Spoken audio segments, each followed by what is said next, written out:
Hello, everyone. I'm Christina Joy. Welcome to Sankofa Video Books and Cafe. We are here on 2714 Georgia Avenue Northwest, across from the illustrious Howard University, HU. You know? Okay, thank you. That was a little weak, but it's fine. So tonight we have a very special guest. We have two very special guests, Zora Palmer and Alexis Harper. Give it up, give it up. So who are they? What's your ex?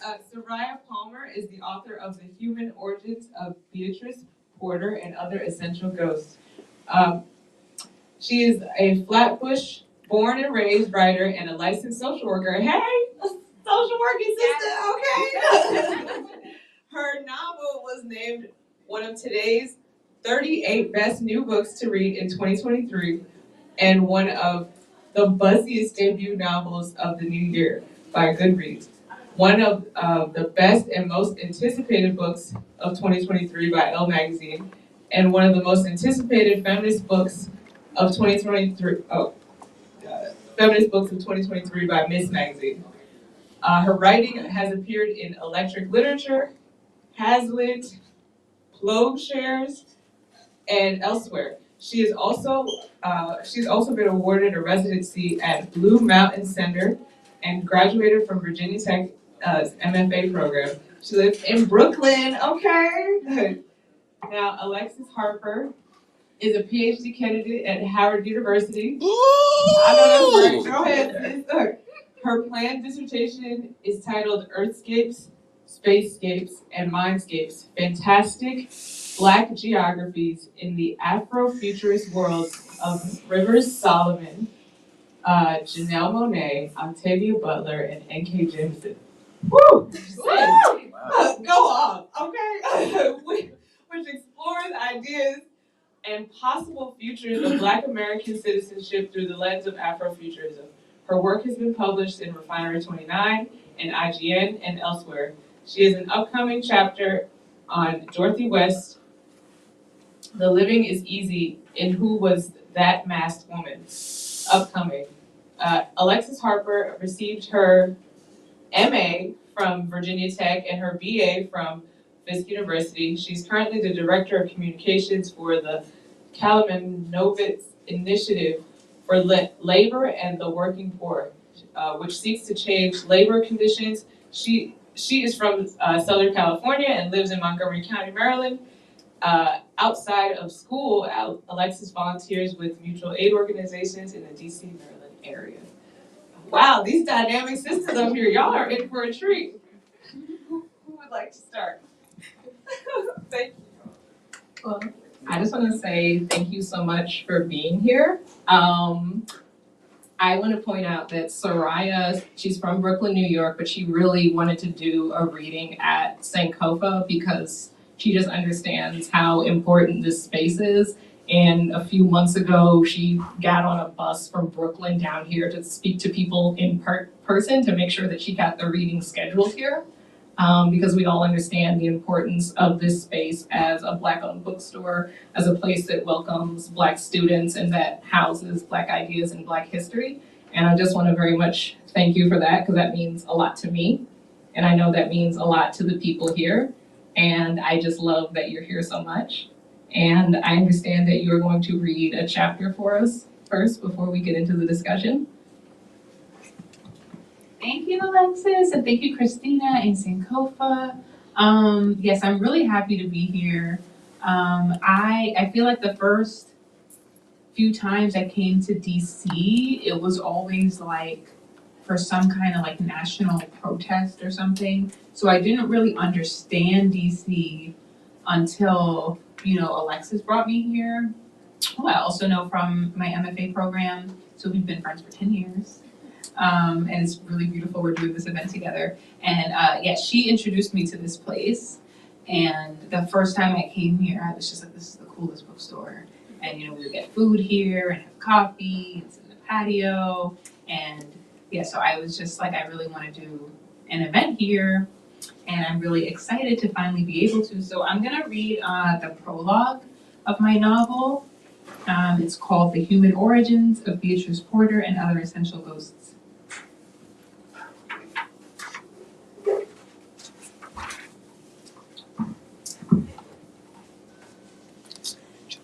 Prologue. What's my name? By the time you finish reading this, I will be dead, and you, dear reader, will have forgotten all about me. You see, I am what they call your faithful narrator, found in places the West calls fairy tales, what men call gossip, what children call magic. Let me tell you a story. This one we call the first. It is a story that sounds like all the others, and yet it is also the one that has allowed for the existence of all that will come afterward. But we'll get to that. In this story, two women sit inside a bar. The first one says, "Let me tell you a story." The second one says, "So tell me already." Okay, she goes. Once upon a time, there was a girl. She starts and looks into her drink. Her tongue starts to hang out like an udon noodle. "Well, go on," the friend says, mistaking her hanging tongue for excitement. Only the girl's tongue won't move. The girl's breath is fixed in midair. Her lips form the letter O. Her friend pricks the tongue with her fork to see what's the matter, and the tongue falls out and skitters like worms on the ground. The bartender scoops up all the pieces he can find, and they wriggle in his hands. He worries about the mess he's made. He asks the friend to fetch a jar and cap from the top shelf of the bar in order to contain the skittering tongue pieces. He looks down and notices no blood, only eraser dust. The bartender thinks this is strange, but he goes to the bar to fetch his needle and thread. He begins to sew the tongue back together for the girl.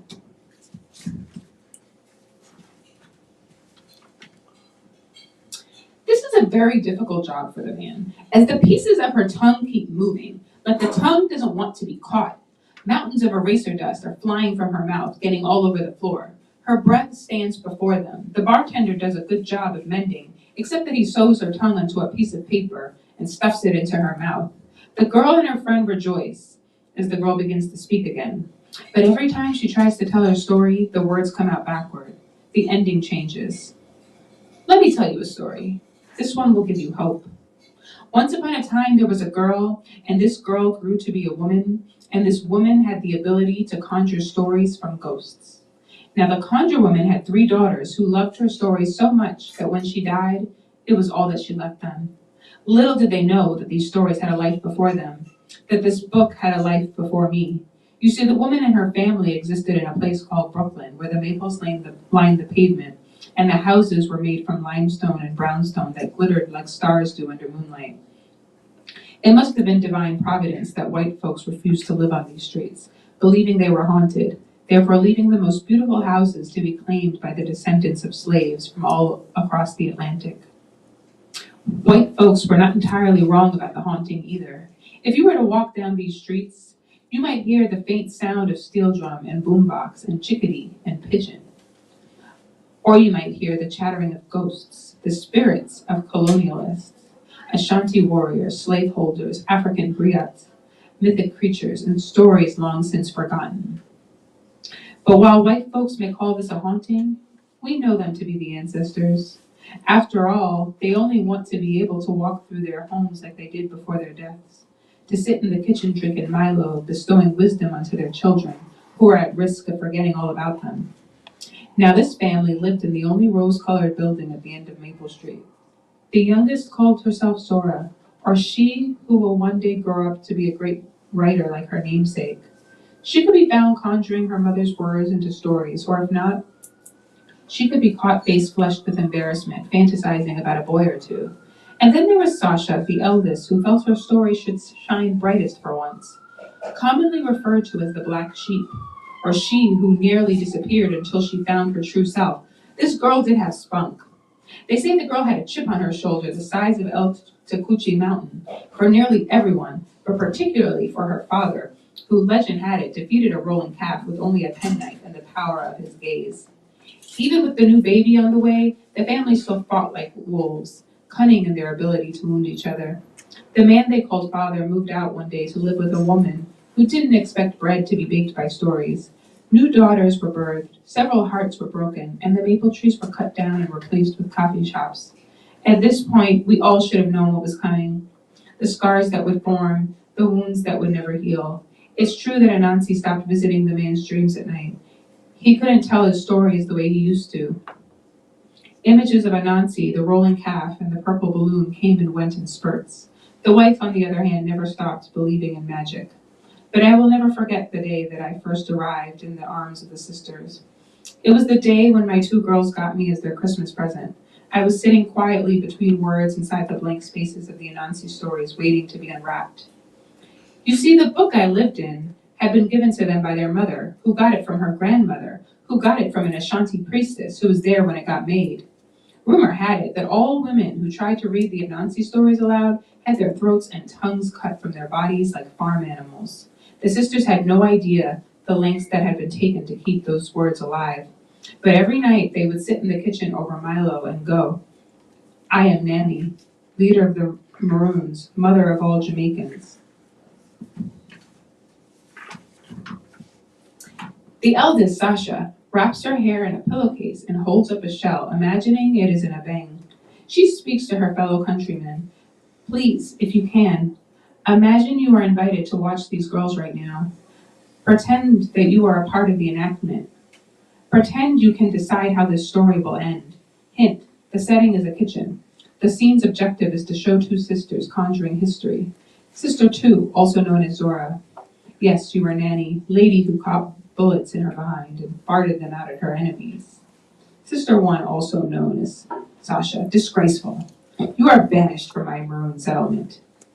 Sasha, I am Queen Nanny, the only African living in Jamaica who was never taken into bondage. Nanny forced the British troops to allow the Maroons to live in peace. This pot here represents the cauldron that burns without the use of fire. It lured the British into its waters. Sasha points to her mother's pot in the kitchen. The British troops try to climb up Blue Mountain, but they fall right before the peak, breaking their backs in two. In 3, 1 for the dupes they tricked into becoming one with their militia, 2 for the bloodhounds that eventually brought them down. 3 for the bastard that killed Nanny. The one they called Sasha stops stirring. The cauldron turns back into a pot. The air beating beneath it becomes fire. It was yesterday that they picked me up in their textbook and saw it plain. Jamaica's national hero, affectionately referred to as Nanny, is of mythic status. Leading historians do not know how much of her existence has been fabricated by the oral tradition prominent in Jamaican culture. What is known to be true is that she was betrayed and murdered by one of her own, a man they call William Cuffy. This was the first time I ever heard that version, the one where she died. Right then I felt the spirit slip from the ink and get cold. Of course, in my version, she's still alive, replaying over and over again her final battle. Sometimes she shoots down the entire British army using only 1 bag of arrows. Sometimes she uses her cauldron to create more arrows. Sometimes the cauldron makes a soup that is poison to her enemies but antidote to her fellow Maroons. I could never forget that story. There are burn scars from the cauldron that run up and down my thighs. Some days I forget what happened and then I taste the bambi and escovitch she made for Cujo on my tongue. I feel her handkerchief rub up against my cheek. There are scars that have faded that I feel some mornings. My hands are blistered, my breasts are chapped, but I especially love the way my 2 girls tell it. That is until this time, the time that she died. And I know we just met, but I have a small request from you. I need you to save my life. Yet already, I feel your interest in me waning. You think that despite the fact that I've called you by name, my words do not concern you, that someone else will pick up these words and take on the job themselves, that you don't have what it takes to save a girl like me. And because you choose to be my voyeur and sit here watching me, you too have become a part of this crime. You may have to pay for this someday, but don't worry, you don't need to do much. All you gotta do is know my name. Thank you.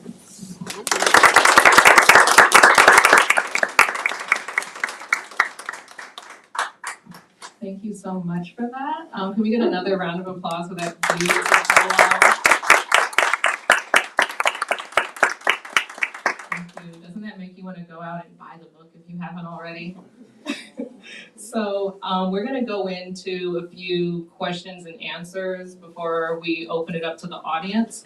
The first thing I want to talk about, because it's such a major theme in the book, is the idea of storytelling. And there's a really poignant part, or that I enjoyed somewhere in the middle of the book, where you're talking about different stories and fairy tales. And one of the things you say is that even Christopher Columbus is just a story, just a fairy tale. A lot of what we understand about him was created by Washington Irving. He never stepped foot in the United States, although he's considered the founder of America. And you talk about the way that the story of the Caribbean was formed, and even the root word of the Caribbean Carib, it means cannibal, because of these, again, stories, fairy tales that were created about these oppressed people.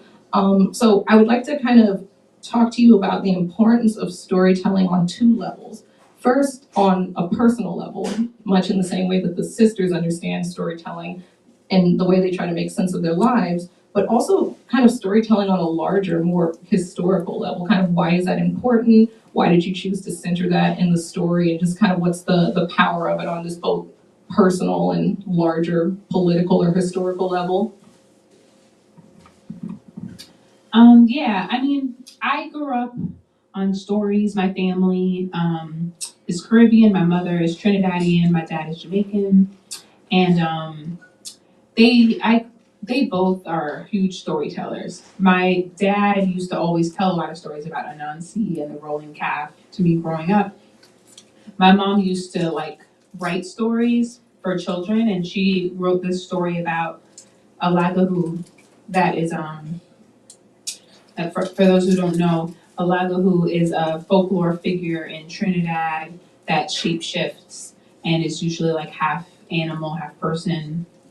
And it was one of my favorite stories growing up, along with the rolling calf, who shows up in my book. That's like a bull that breathes fire and it has a chain for a tail, and Anansi the spider, which can be found in a lot of Black culture, and has some similarities to, I think, other trickster figures in Black folklore too. And I think as a kid, I just really loved the stories. I think though the older I got, I also realized what is really cool is unlike, I think some of the Western fairy tales, which I also loved. I also grew up with Hans Christian Andersen and all that too. But one thing that's cool with Anansi, for instance, is that I feel like he's not a villain or a hero, and that he uses his wit and storytelling to be able to overpower predators. And I always think of that as just being a really cool analogy for overthrowing oppression without having institutional power.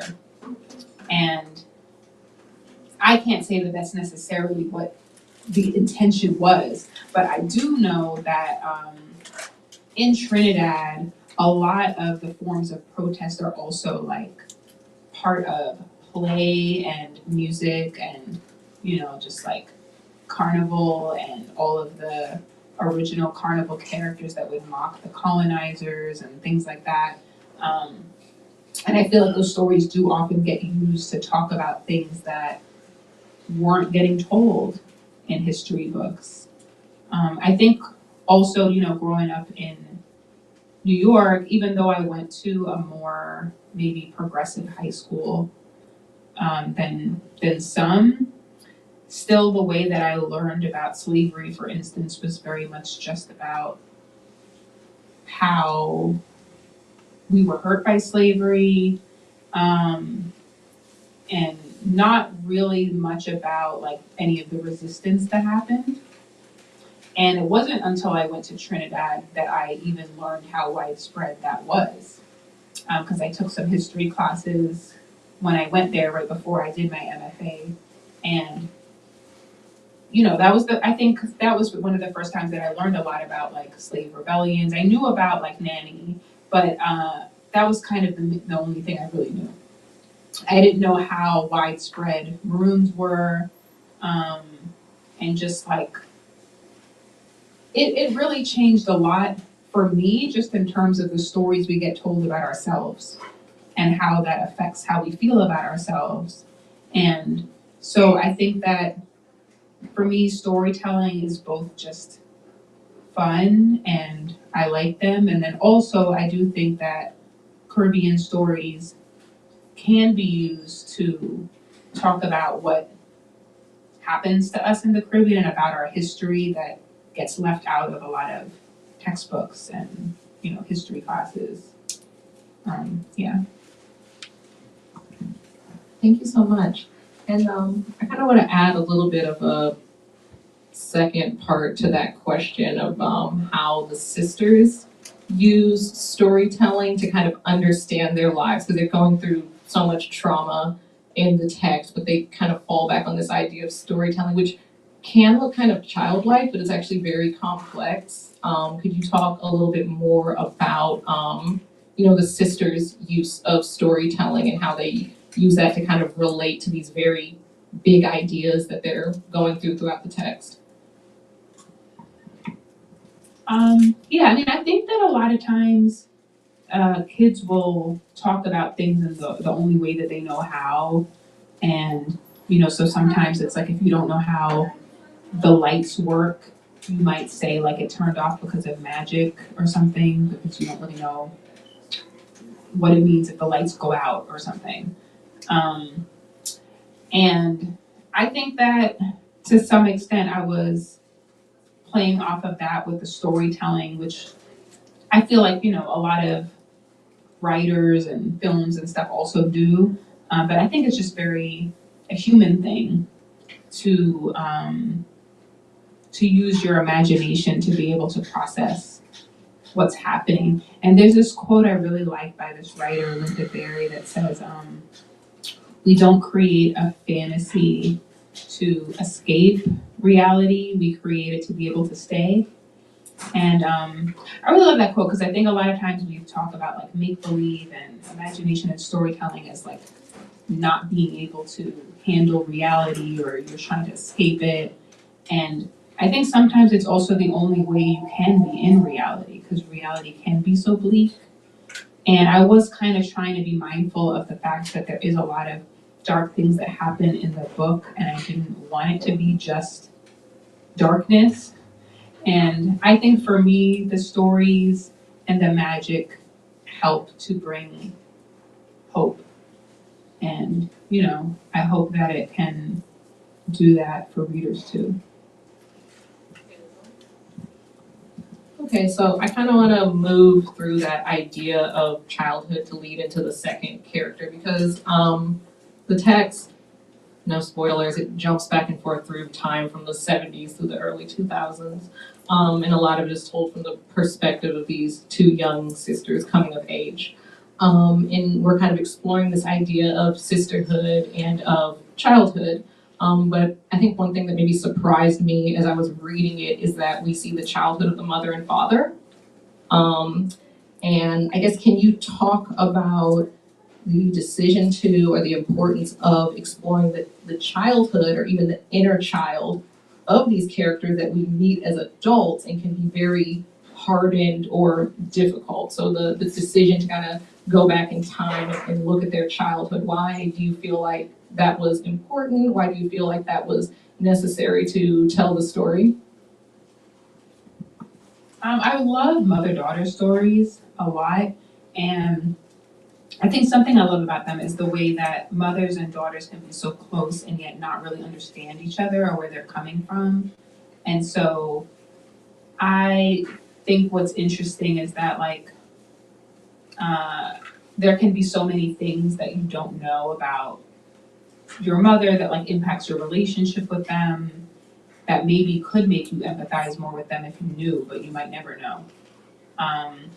And so I wanted to kind of explore that in the book, that there's a lot of conflict that happens between mother and daughter and between the father as well. And there's a lot of backstory that the kids sometimes find out, sometimes never find out, but the reader finds out. And I feel like I don't know. I think that it sort of just, for me, helps to understand them all as a whole and tell kind of the full story. of what's happening with them in the present is, you know, to go back and figure out what happened to them then. And even if you're not able to fix it in the present, I think, I don't know, sometimes understanding that can just bring you a new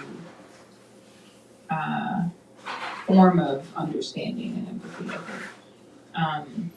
And I think in some ways the characters are able to get closer to that, in some ways, you know, not. But I do feel like it adds a lot of layer to their relationship as a whole. And then my second part is about Zora and Sasha, and just kind of the just the power of this like Black sister, like literal sisterhood that we see in it. If you could talk more about seeing these two girls grow up and grow apart and kind of back together throughout the text, and kind of what was your inspiration behind that, and what you wanted to just tell us about little Black girls, about Black sisters. Well, I grew up really close to my siblings, especially my younger sister. We grew up being very, very close. And I think that there's something just really unique about relationship between sisters, where there can be times where they're like your best friend, and then times when you literally want to kill them, and like, they know how to push your buttons in ways that other people don't. And it's always, I think, kind of a fraught relationship, but also a beautiful relationship.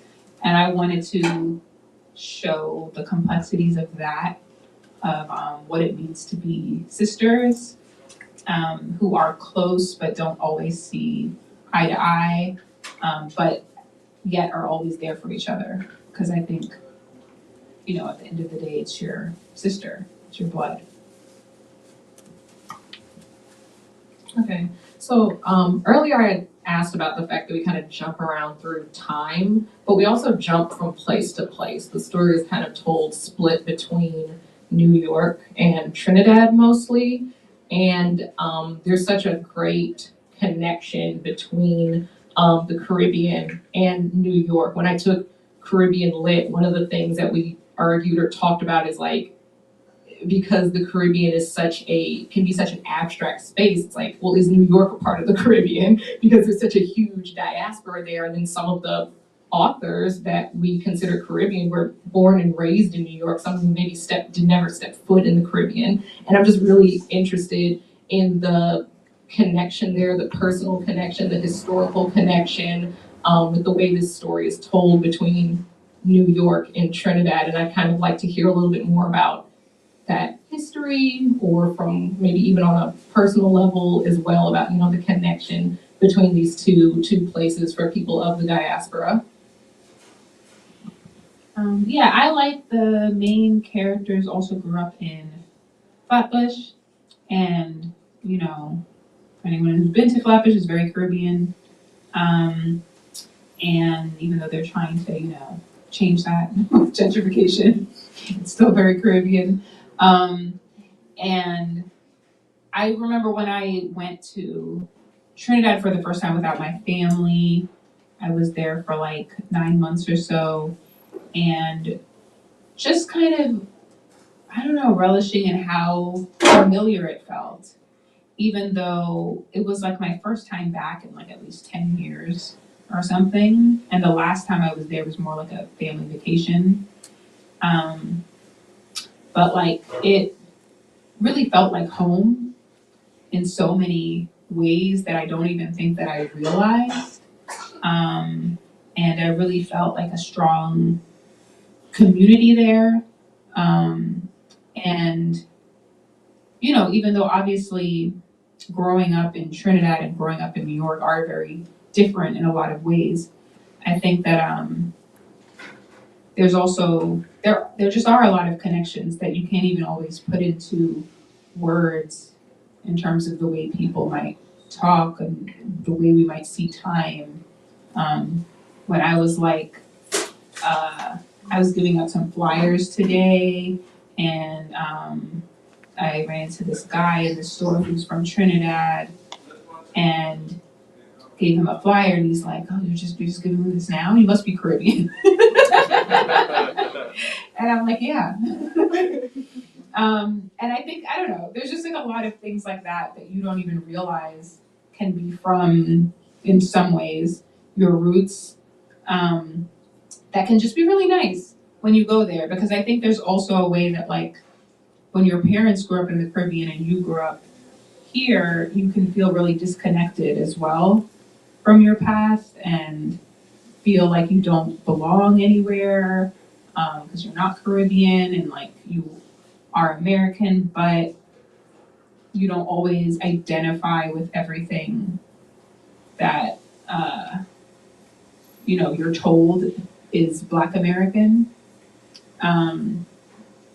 So like, I don't know. I think that it's a thing that can feel isolating, and then at the same time validating once it was there to realize that even though it is different, there are ways that like you kind of never left.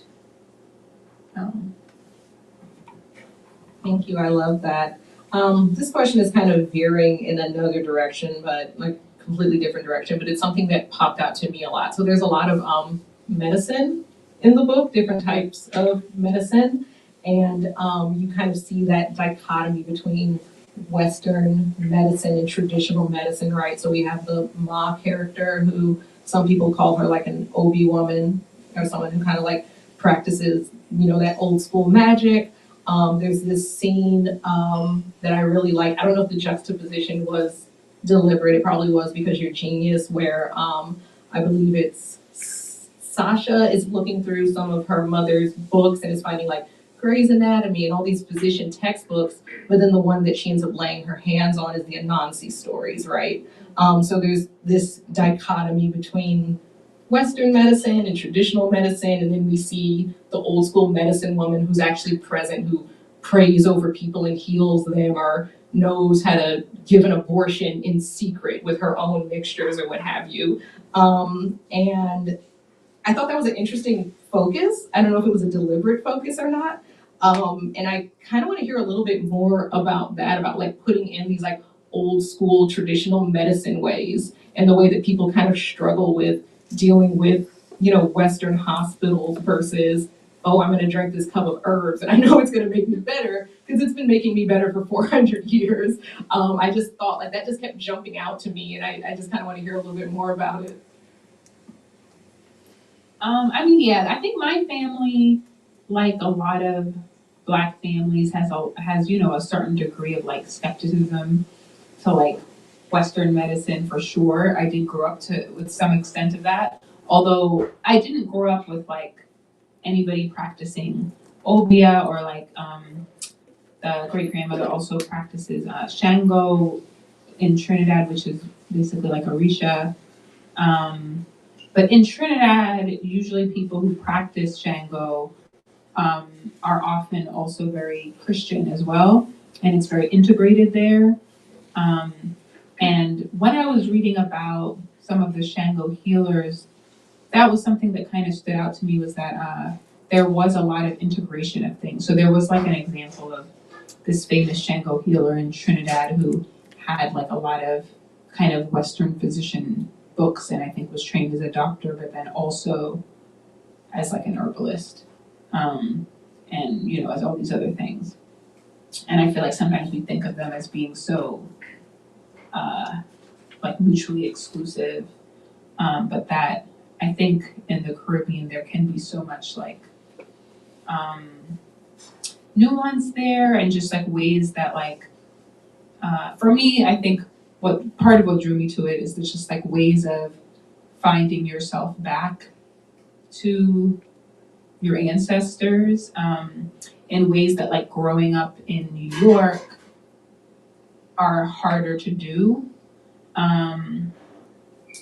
And like it's harder to see like my African roots when I'm in New York City, than when I'm in Trinidad, in terms of just like all of the natural ways that it's integrated into food and in religion and in music and just like, and of course it is also in the States, but I feel like in particular in like East Coast New York, it feels like more abstract sometimes. Thank you. And I guess speaking of Ma, I want to go back to the idea of the mother figures or the mother figure in the text, Beatrice. And, we see Beatrice from childhood up onto her older age. And I think one thing that her daughters struggle with is viewing her as a strong woman or not, because she goes through so much, and then at times maybe they feel like she's allowing herself to also go through things. And there's kind of this question of like, is this a strong character? Is this a strong woman? Is this a strong mother? And, I don't know if there's an answer to that necessarily, but I thought it was a very interesting exploration of like what creates strength in women, in mothers. Is that even a metric that we should be using for someone's life? Like, oh, how strong are you? Is it a competition, right? So I kind of just want to talk a little bit more about the mother character, about the way that the character, about her daughters might struggle to see her as strong, or is that even a debate that should be had because she lived such a complicated life for so many reasons? Yeah, I mean, I feel like as kids, you expect so much of your parents and you want them to protect you from everything and save you in some ways. And sometimes they can't. And I think sometimes like you might blame them for that when you're young. And some of it might be very valid. And then some of it I think is also just like not having the context of understanding how hard it is to leave difficult situations and to better yourself or like, whatever. I think that it can be a hard thing for kids to grasp. And so I guess I was trying to think about like what it's like to be disappointed in your mom, let's say, and like wanting her to be everything for you, but then also showing all of the ways that she is kind of everything for you. Even if you can't always sort of see that. And I think at a certain point, most kids get to a point where they finally see their parents as people and can have a little bit more of that context of understanding why their parents aren't perfect. And yeah, so I think it was maybe a little part of that. Thank you. And then I kind of want to zoom out a little bit more to like a broad question about your creative process. It's kind of two related questions. When you were writing this text, did you have an imagined audience that you were writing to? And kind of like, who do you want to read this? Who do you wish you could put this book in the hands of? And did you have an imagined audience while you were writing it? Well, one of the books that first inspired me was Breath Eye's Memory by Edwidge Danticat. And I remember when I read it, feeling so seen and wanting there to be more books like that. And feeling like she wrote it for like, the girls that felt like they weren't being represented in that way. And so I think I kind of wanted to follow that, like write the books that I wished I had, or like, other Caribbean American kids. But I think mostly, more than anything, probably Black girls. It was like, and still is, like the audience I imagine, and women. Yeah, but obviously I also hope that it's something that everyone can get something out of. Thank you. Earlier you talked about, our first question was about storytelling, and you talked about all of the, stories you loved as a child of fairy tales. And there's so much imagination in this book. At times it almost seems like dreamlike, or there are scenes that are very directly dreamlike. And aside from the fairy tales, where do you get your imagination from? What inspires your imagination throughout writing this text, or just in general? I always had a very vivid imagination as a kid, and it would go off in many directions. And I think the thing that I've worked on as a writer is trying to like center it into an actual story. Because I think when I was young, it would just be like writing anything, like girls walking down the street and then she turns into a bird, and then the bird gets eaten by a lion, and like, and so I feel like it would just be like whatever would pop into my head. And I don't really know, can't really say where it comes from, but I just feel like I've always had that. I definitely get inspired a lot by just, things that I see. I get inspired by like television, and books I read, life, things just happening, things I happen to be thinking about in the world. And then like, also in terms of things I read, not just like books and like literature books and stories, but like just a lot of the things that help to form me as a person, in terms of like, reading like Audre Lorde's essays and like, bell hooks in college. And I think all of the things probably like inform consciously or unconsciously how I like think about things as I'm writing a story. Thank you. So that kind of ends our on-stage Q&A portion, but I would like to open up the floor to the audience, and I'm looking at you, Josh, and you just put your eyes down because I want our Howard Caribbeanist to grace us with a scholarly question. Oh my gosh, a scholarly question. He's the one who came in bragging that he's already read half the book. But okay, there's something I want people to do before they ask their question. Are we good on time? Oh, yeah. Okay. Oh, okay. If you can tell me the name of or the title of a fairy tale or story you loved as a child, whether it's a traditional story or something that was made up in your family. I would like to hear that from the audience. Not the entire story, just like the title of it, before you ask your question. My friend right there. Wow. Okay. Yeah.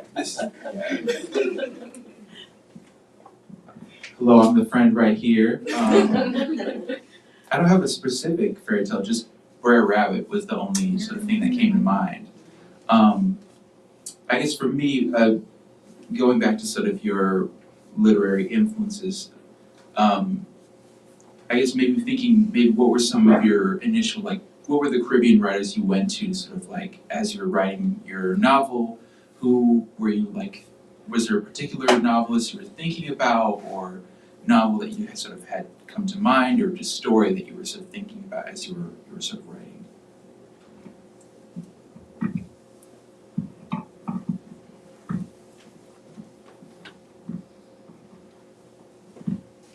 Thank you for that question. I feel like whenever I get that question, I'm like, damn, well, I better sound like I read things.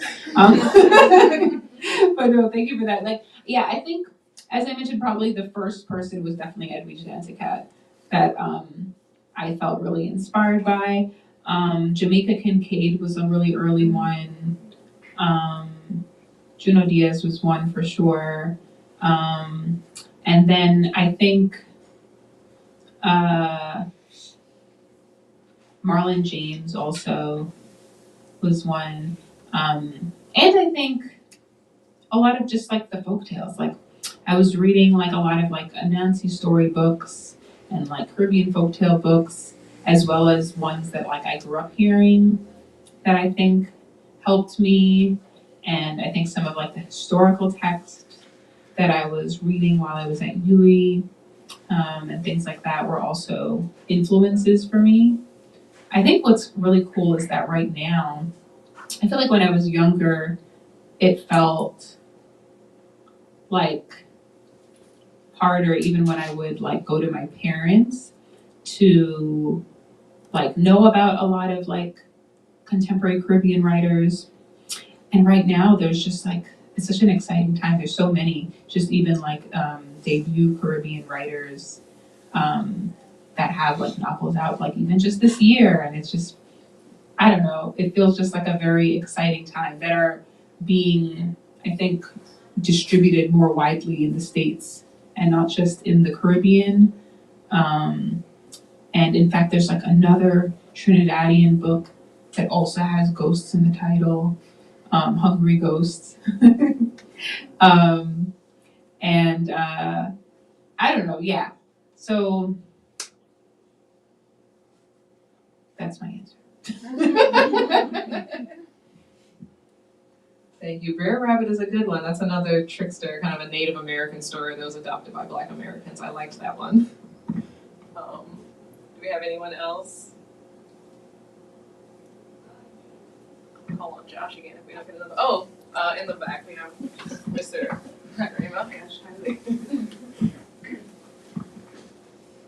My question to you is, I'm a father of 6 kids, 4 girls, 2 boys. Where do my boys fit?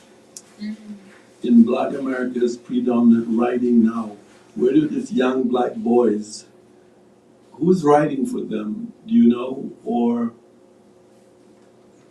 when you were asked who for, what about my sons?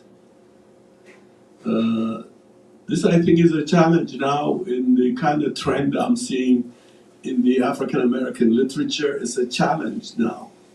And as far as I'm concerned, it's beginning to worry me that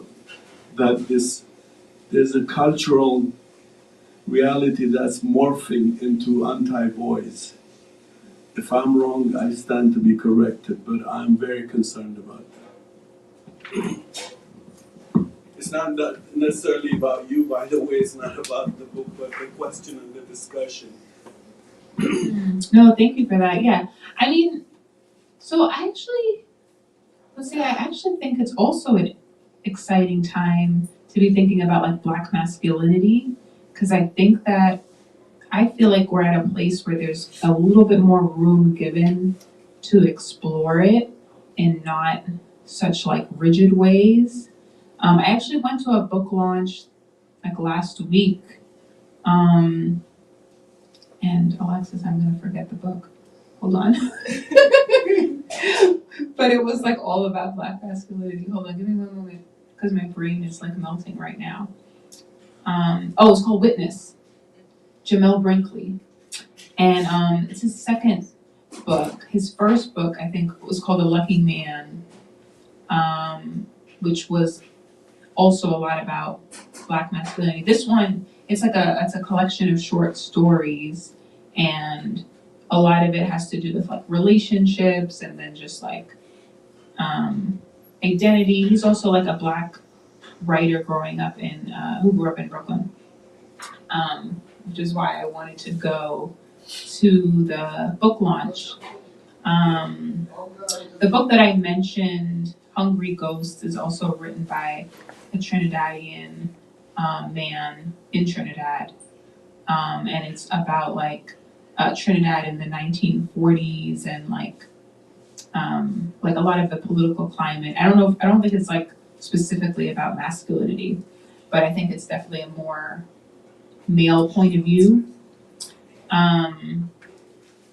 But yeah, I do think that I've seen more things that like just tackle like how Black men think about sex and like vulnerability and like trauma and things that I didn't see as much when I was young. And so I feel like it's a hopeful time to me.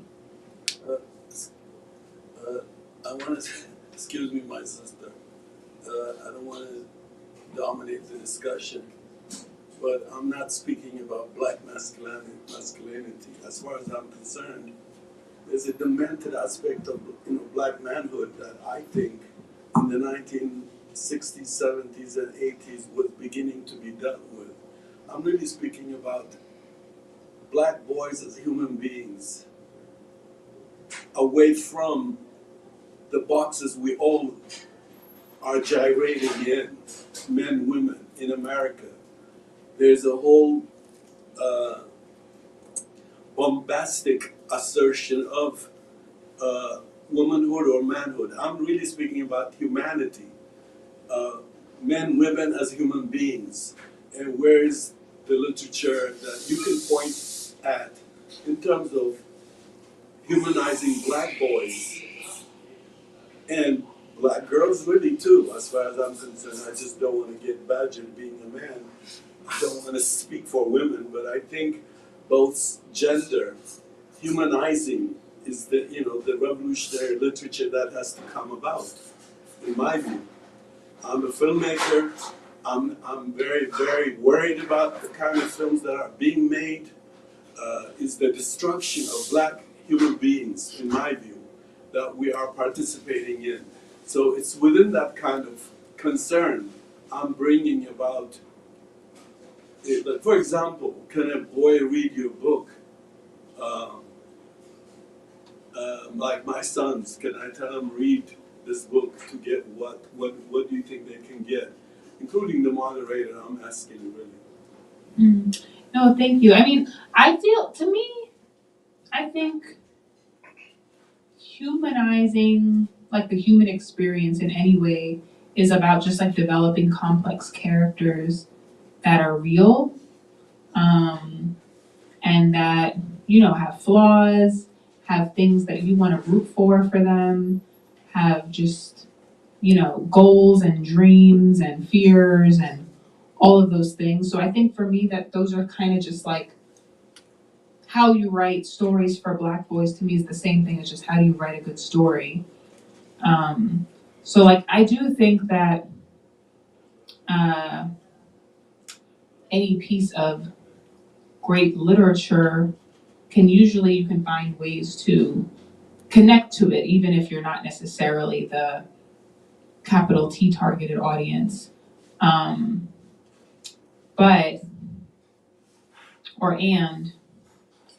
I think that I would hope that like my book is more about centering black women's stories, yes.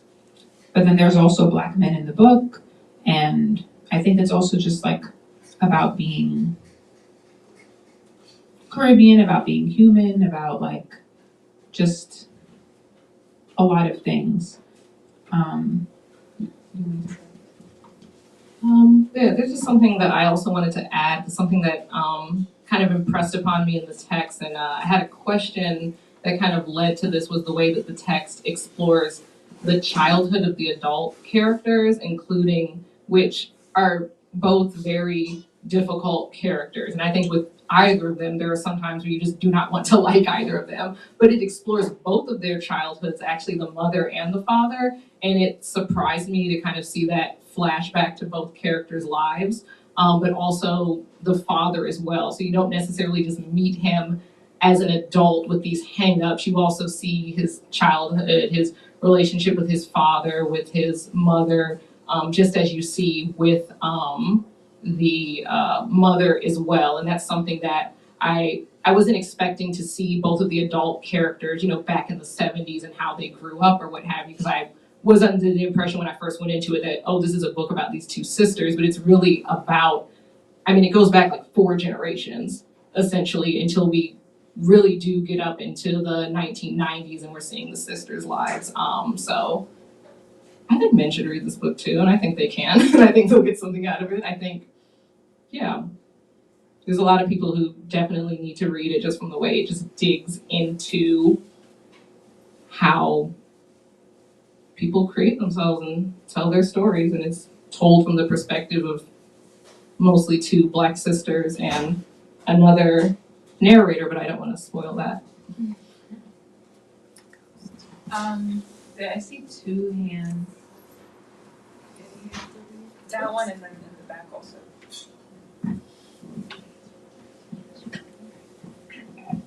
Just wanted to say thank you for the reading. I can't wait to read the book. It's very beautiful. Felt quite emotional. I wanted to just more than a question. Note when you talked about the medicine and just finding space and truth, whether it's not mutually exclusive to have Western medicine with some of the ancestral medicine. And I think this feeling of growing up and going through rites of passage as part of diasporas and wondering where do I belong, and even the imagination of a home that you go back to and it isn't there anymore because time has changed, stories have been told that don't exist, but then finding comfort in that. And I think that motion of understanding that you can exist in between these liminal spaces, that you can belong where it's not defined as one culture or another, but it's through all of the collection of that you find the community. So yeah, I just wanted to say that I appreciated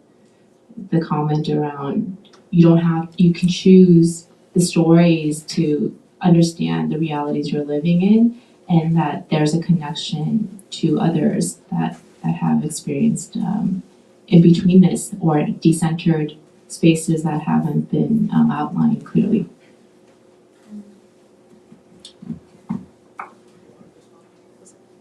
There was someone in the back, I think, or me and Oh, I mean, you want to respond to that? Sure. Well, I guess,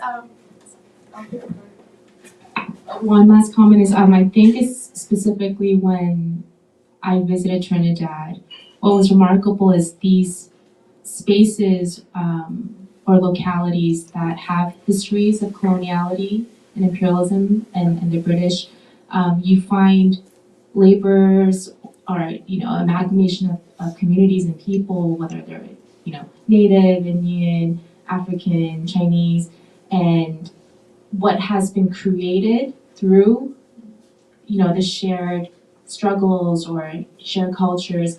I think to me those stories that are told and remain really truly are the hope. So last comment.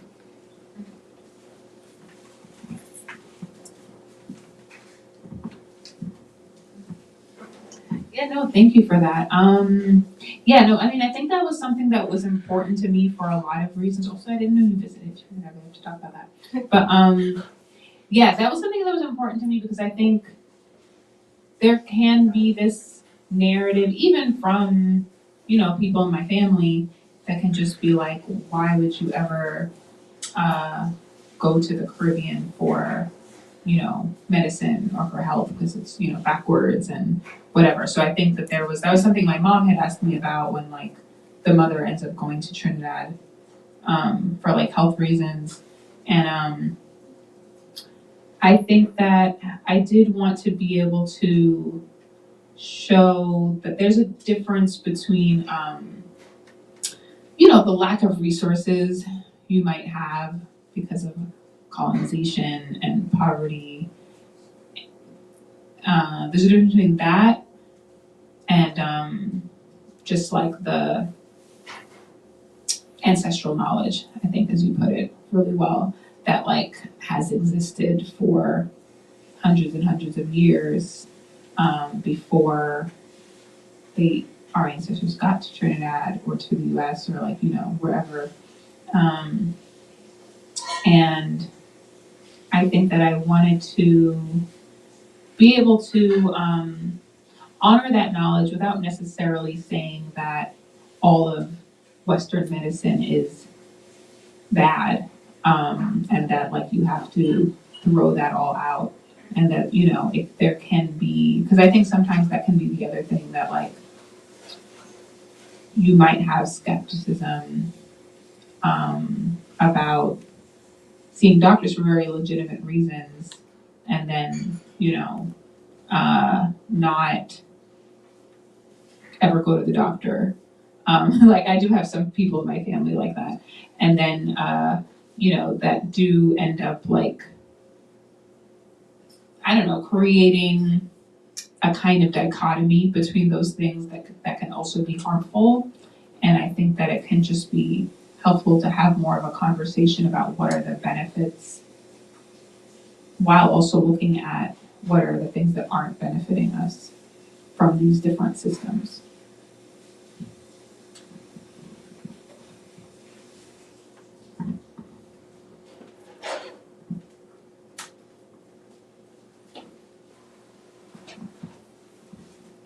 First of all, thank you for the reading and thank you for the questions and the conversation.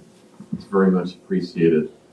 To answer Heidi's question, I would just do markers of Walter D. Myers, even some scenes in The Invisible Man by Ellison, Kwame Dawes. I don't know if you would commend that to his question. And then of course Kwame Alexander and Jason Reynolds, just to name a few people off the jump.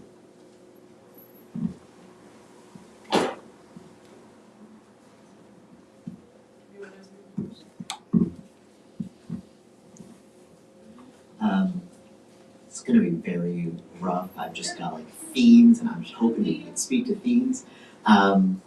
So in particular, like thinking about storytelling as like an act of radical self-creation and recreation, and you know how your sisters in the story like move through that. But then also thinking about like storytelling, particularly as an ancestral lineage, and then sometimes it's not necessarily like self-creation, but as much as like reincarnation of what we've already been through. I guess thinking about like just the very complex ways that you have woven together some of that, like how they're using storytelling as self-creation, but then also all these other aspects of self-creation that show up throughout the story, and then balancing it with some of the. How have you balanced it? There we go, that's the question. How have you balanced that, the embodiment of creation with like this, I guess what I feel very beset by is that we don't get to be in alignment with our ancestral lineage and be self-creators. And I feel like part of the magic of your work is that no, both of those live very harmoniously, and I'm just, how?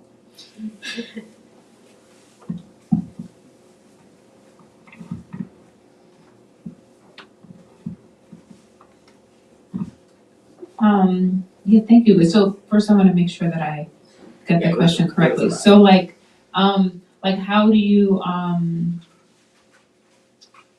of like marry the ancestral knowledge with your own like autonomy and like just your like forging your own identity?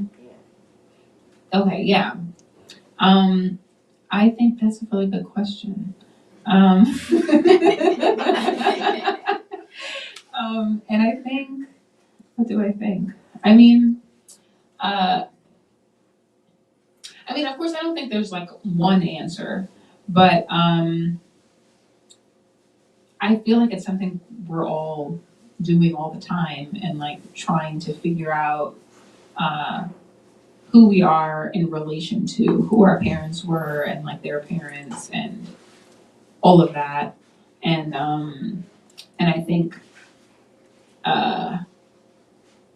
we talk a lot about like passing down like generational trauma, which is very like real thing to contend with.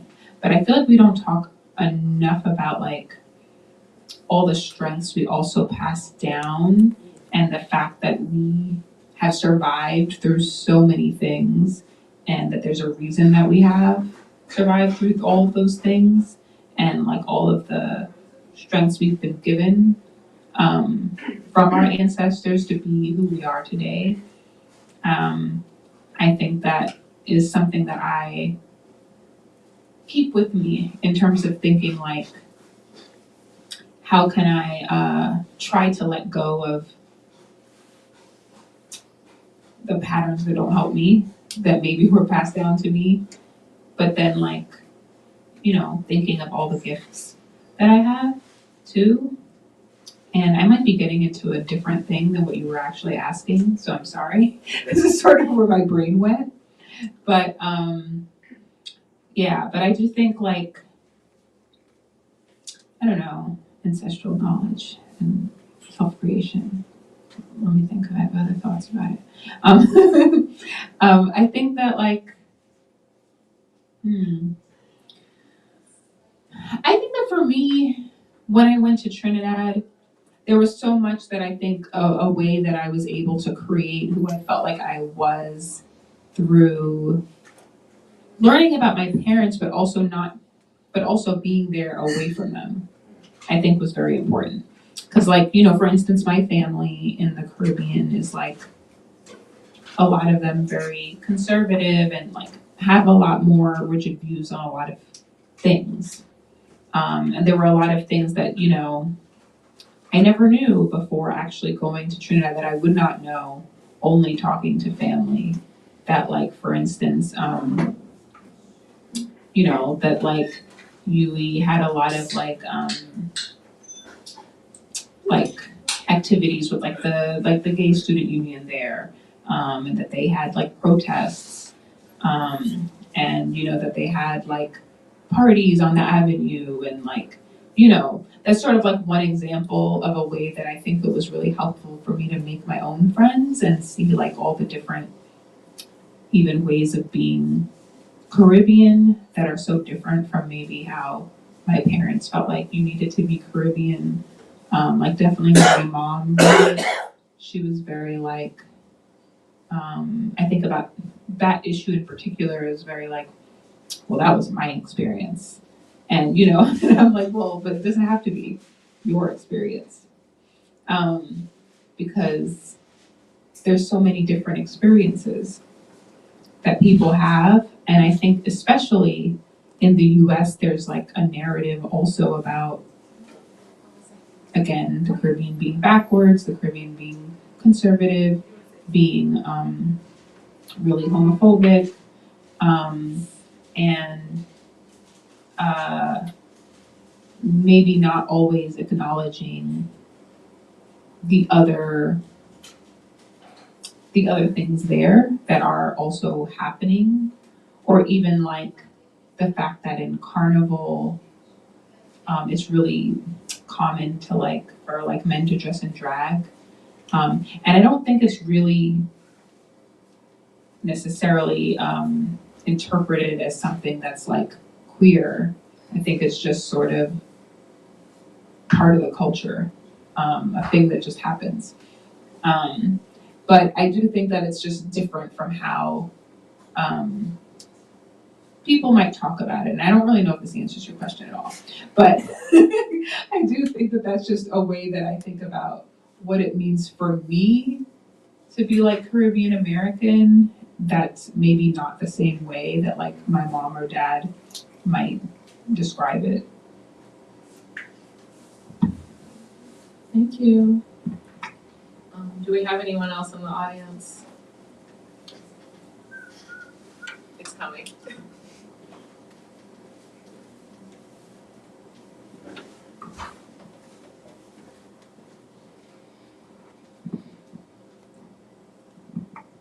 My sister, I think the way you brought the Maronage resistance legacy and history and integrated it into the narrative is very, very powerful. Oftentimes, that aspect of resistance is not amplified, but I felt it was the most powerful way of integrating it. And I would just want to ask you, when you said old coffee, is that the Trinidadian one, or the Guyanian one, or the Jamaican one that betrayed Nanny? You said about coffee? Oh, William Coffee? Yes. Yeah. Because that coffee name kept appearing in the Maroon history all the way to Guyana. Oh, yeah. Yeah, I mean, I feel like I've heard different stories about what happened Nanny, because I think so much of what is known about her is also through stories. But one of the things that I definitely heard was that somebody named William Cuffey was the one who had betrayed her and the reason that she got killed.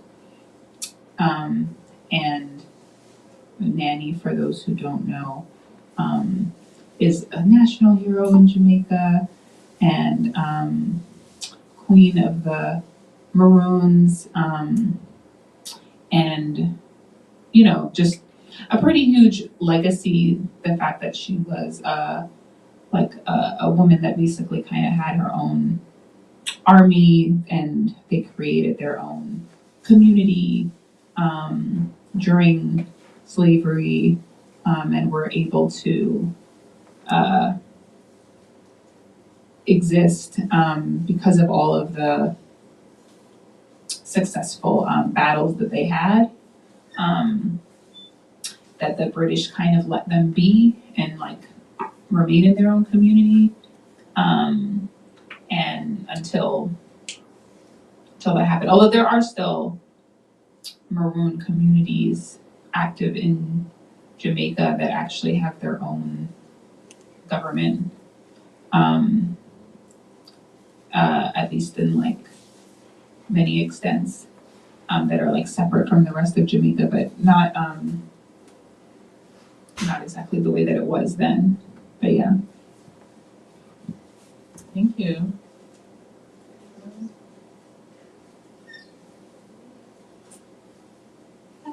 Thank you so much. I really appreciate the reading. Thank you for bringing this story to everyone. Thank you everybody for coming and for all the wonderful questions. Thank y'all so much. Can you give them a round of applause, please? So, if you haven't bought the book, this book is our last in-store copy, but it is also on our website. We have the QR code right here, ready for you.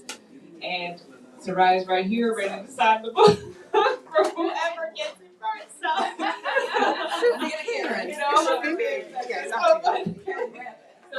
if anyone would like to buy the book offline, it will be sent to your house, or you can pick it up here at the store during the week. You know, the mail isn't always in our favor, but we do our best.